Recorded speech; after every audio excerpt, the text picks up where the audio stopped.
छोटे से गांव में एक परिवार था। परिवार में सुमित अपनी पत्नी नीलम और माँ कविता के साथ रह रहा था। सुमित और नीलम की शादी अभी कुछ ही महीने पहले हुई थी। एक दिन कविता अपनी बहू से कहती है, दूध वाला सुबह से छाछ देकर गया हुआ है। कढ़ी बनाने को बोला था ना, और हाँ, नमक मिर्च बराबर होना चाहिए। दोपहर में कविता की पड़ोसन कमला आती है। क्या हुआ? तू इतनी देर से बाथरूम में क्या कर रही थी? मैं तुझे कब से आवाज लगा रही हूँ। पता नहीं माँ जी, 1-2 दिन से उल्टियाँ बहुत आ रही है और जी भी बहुत घबरा रहा है। क्या उल्टी आ रही है और जी घबरा रहा है?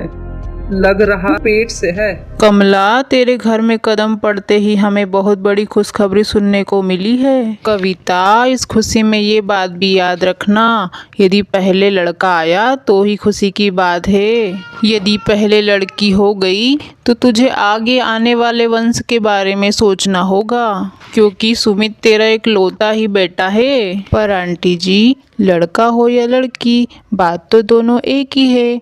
हमें तो बस यहाँ कामना करनी चाहिए कि बच्चा स्वस्थ हो। आंटी जी बड़ी हैं, उनसे जुबान ना ही लड़ाओ तो अच्छा रहेगा।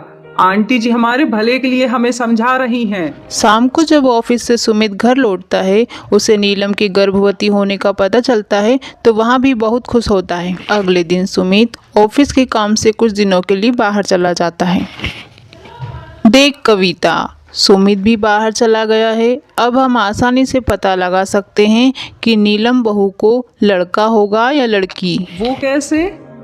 मैं ऐसे बाबा को जानती हूँ जो गर्भवती महिला को देखकर ही बता सकते हैं कि उन्हें लड़का होगा या लड़की। हमें बिना देरी करे हुए नीलम बहू को उनके पास लेकर चलना चाहिए। कविता और कमला नीलम को लेकर उस बाबा के पास पहुँचती है। बाबा, यह मेरी पड़ोसन कविता है और ये इसकी बहू नीलम है। बस हम यही जानने आए थे कि ये लड़के को जन्म देगी या लड़की को। माँ जी, ये सब क्या है? ये आप कैसे सवाल पूछ रही हो?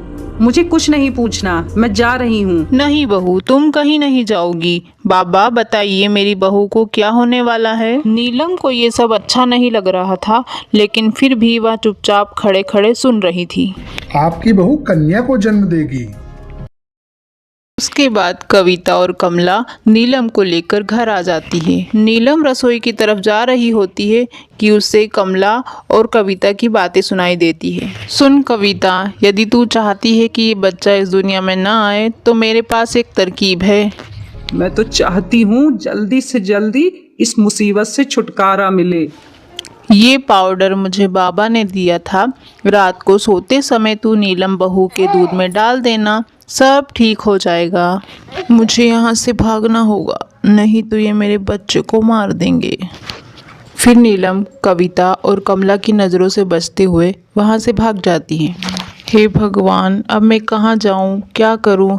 मेरे माता पिता भी नहीं हैं, नहीं तो मैं उनके घर चली जाती। ये दोनों तो मेरे बच्चे के पीछे ही पड़ी हुई हैं। यदि मैं सुमित को सब बातें बताती हूँ तो वो मुझ पर भरोसा नहीं करेंगे। हे भगवान, मेरी मदद करो। जिस पेड़ के नीचे बैठकर नीलम रो रही थी, उस पेड़ पर एक चुड़ैल रहती थी। उसकी आवाज़ सुनकर चुड़ैल उसके पास आती है। ए बेटी, तू क्यों रो रही है? मैंने सब तेरी बातें सुनी हैं। आज से मैं तेरी माँ हूँ। जो भी ज़रूरत होगी मैं पूरी करूँगी। मैं तुझे एक ऐसी शक्ति देती हूँ जिससे तेरा कोई कुछ नहीं बिगाड़ पाएगा। अब तू निश्चिंत होकर घर चली जा। फिर नीलम खुशी खुशी अपने घर आ जाती है। उसके घर आने के बाद कविता और कोमल उसके बच्चे को खूब मारने का प्रयास करते हैं, लेकिन वो दोनों चुड़ैल की शक्तियों के प्रभाव से उसका कुछ नहीं बिगाड़ पाती है। और एक दिन नीलम एक स्वस्थ बालक को जन्म देती है और खुशी खुशी रहने लगती है।